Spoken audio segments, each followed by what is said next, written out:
For some time now, the internet has provided us a way to see the fails of those we share the world with, and we couldn't be happier about it. Well, we've been looking into it, and we found some fails with some pretty profound consequences, and we figured we'd better share them with you. Get ready for some cringe-worthy mistakes. This is Epic Fails That Changed the World. 11. Cerro Grande Fire. Well, this fire in New Mexico started as a controlled burn, but it quickly got out of control and turned disastrous. The plan was to clear out some of the fire hazards within Bandelier National Monument, and it was started on the 10,200-foot summit of Cerro Grande, around the rim of the Valles Caldera. There was a plan in place: light the initial fire, and then start some flanking fires and keep it nice and neat. Well, after long periods of severe drought in the late 90s, the May 2000 controlled burn probably wasn't the best idea. The thing is, the weather turned a bit and high winds picked up, pushing the fire past the expected boundaries, and the next thing anyone knew, a forest fire had started. The fire overtook 150,000 acres and destroyed more than 400 homes in Los Alamos, New Mexico, and in total caused more than $1 billion in damage. 10. The moon landing tapes. So the transmission of NASA's SSTV footage of the moon landing was converted to the NTSC television format at the time of the moon landing so that people could watch live. The SSTV signal was recorded in case the live broadcast were to fail for some reason, but the tapes weren't considered all that important.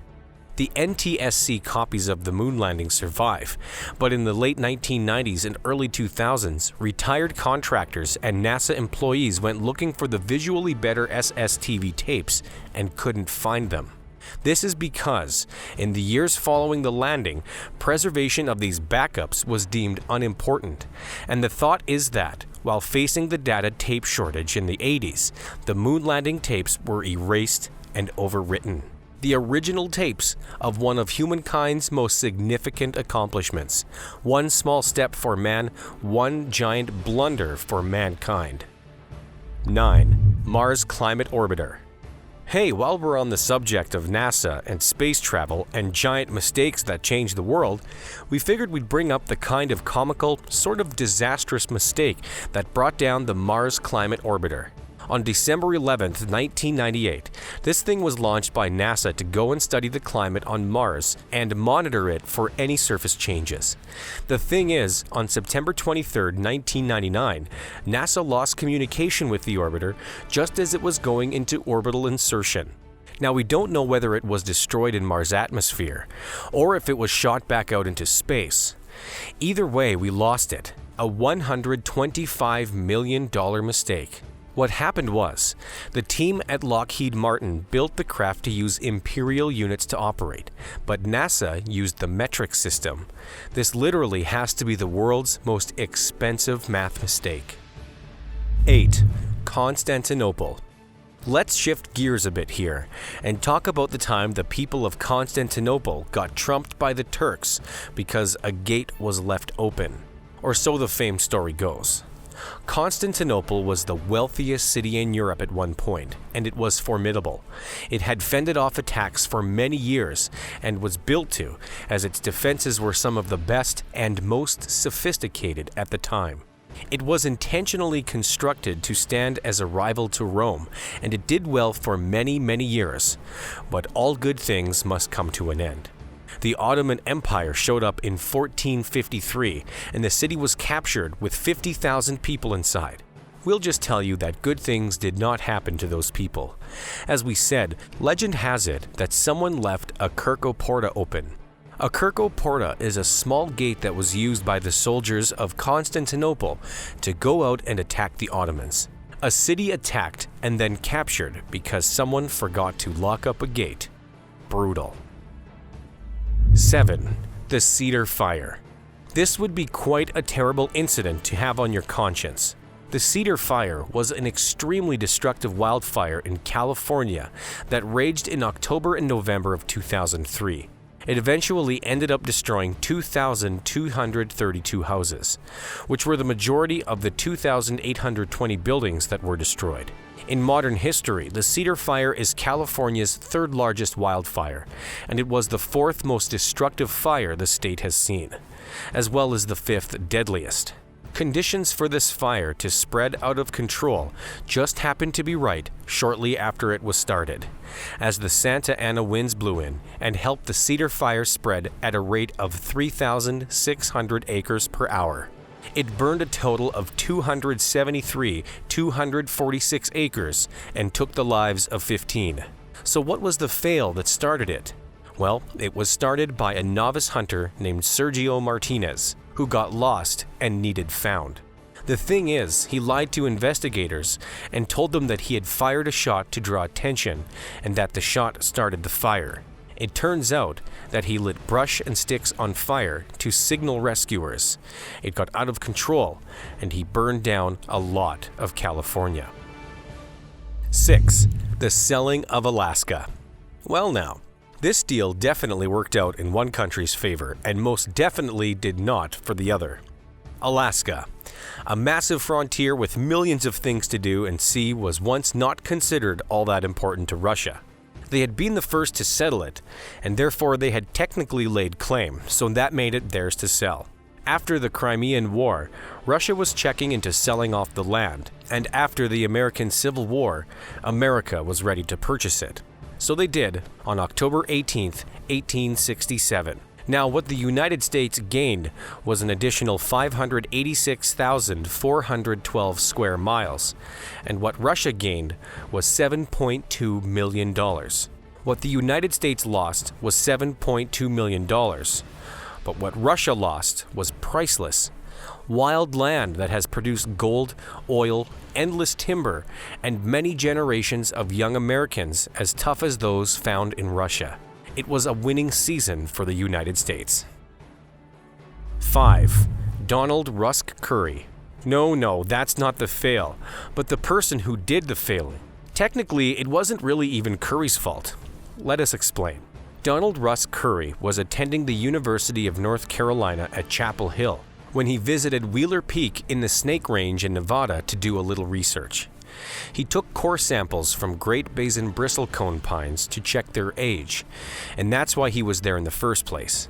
He had heard about some ancient pines in Nevada and had gone to check them out himself. He came across one tree he couldn't obtain a sample from though, as it kept busting up his borers. He got permission from the United States Forest Service to fell the tree and did, but it turns out the tree was a tree named Prometheus, the oldest known non-clonal organism on the planet at the time. Well, that ended that, but in 2013, an older organism, the Methuselah tree, was found. Still, epic fail, Forest Service. 4. The Great Sparrow Campaign. This was one heck of a fail that was not only embarrassing but deadly, and it must suck to be the guy responsible. The guy responsible is Mao Zedong, the leader of the People's Republic of China. Good old Mao decided China needed a little cleaning up, and he introduced the 4 Pests campaign. Citizens were to try to eradicate 4 different pests: mosquitoes, rats, flies, and sparrows. The sparrows were known to eat fruit and grains, thus taking food from the Chinese people, right? Well, the people went at it hard, and sparrows were hunted down, made to fly to the point of death by exhaustion, and even the baby chicks and eggs were destroyed. The problem was, sparrows also eat bugs, and once the sparrow population was almost non-existent, bugs rose up and ate all the crops. Locust populations grew out of control, and it was Mao Zedong and his people who were responsible. They changed their tune 2 years later and changed the 4th pest in the campaign to bedbugs. 3. The Great Plague of London.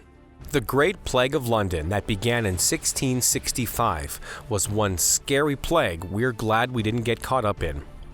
It took the lives of more than 100,000 in just a year and a half, which amounted to nearly a quarter of the population of London at the time. And as we all know it, in the face of such terrible trial, people will try just about anything to survive. At one point, there was an effort made to eliminate all of the cats and dogs around the city, as they believed they could be carrying and transmitting the disease. The thing is, the rats were the ones carrying it, and with a much lower dog and cat population, they were surely out and about with a care in the world spreading more sickness. The plague just got worse for a while, but you live and you learn, or you don't and you tried. 2. The Great Fire of London. Okay, so London didn't really have much luck in the 1660s, as they had the Great Plague from 1665 to 1666. Then in 1666, they had a Great Fire. This massive sucker burned from September 2nd to the 6th, and in that time, it managed to destroy not only 13,200 homes, but St. Paul's Cathedral and 87 parish churches. Between 70 and 80,000 people were left homeless by the fire, and many lost everything. There was a surprisingly small amount of fatalities for such a destructive fire. At least a small amount was reported. Just 6 deaths were verified, although many believe there were countless more. So what was the fail here? The fire was traced back to Thomas Farriner's bakery on Pudding Lane. Farriner admitted to there being a fire earlier in the night, but said that he extinguished it, which doesn't seem all that likely considering the whole city burned down not long after. Ouch. We've seen a lot of world-changing fails so far, and we still have one more to go. But first we'd like to ask, what's the dumbest mistake you've ever made? Come on, it's just the internet. Tell us all about it in the comments below. 1. Penicillin. We figured we'd leave you with a fail that ended up being beneficial and a communication fail all in one. It's pretty crazy, but did you know that penicillin, one of our most important and amazing antibiotics, was made by mistake? Penicillin comes from Penicillium, a mold that began being looked into in the late 1800s because of its antibacterial properties, although scientists couldn't quite figure out how it worked. Then a scientist named Alexander Fleming happened across the mold himself and figured out how it worked. However, the existence of the mold sitting there and waiting for him to study is where the mistake occurred. It's said that one of Fleming's petri dishes containing staphylococci accidentally got left open overnight, and when he returned on the morning of Friday, September 28, 1928, it had grown mold. It just so happened to be penicillium, which he studied rigorously. But Fleming was terrible at communicating, so it would take years before his discovery would be taken seriously. The first ever cure using penicillin happened in 1930, but it wasn't until the late 30s and early 40s that penicillin really hit. If Fleming had been a better communicator, many lives could have been saved much, much sooner. If you enjoyed this video, do us a favor and give it a like. Subscribe to our channel so you can keep up with our informative uploads, and be sure to check out this next video we picked just for you.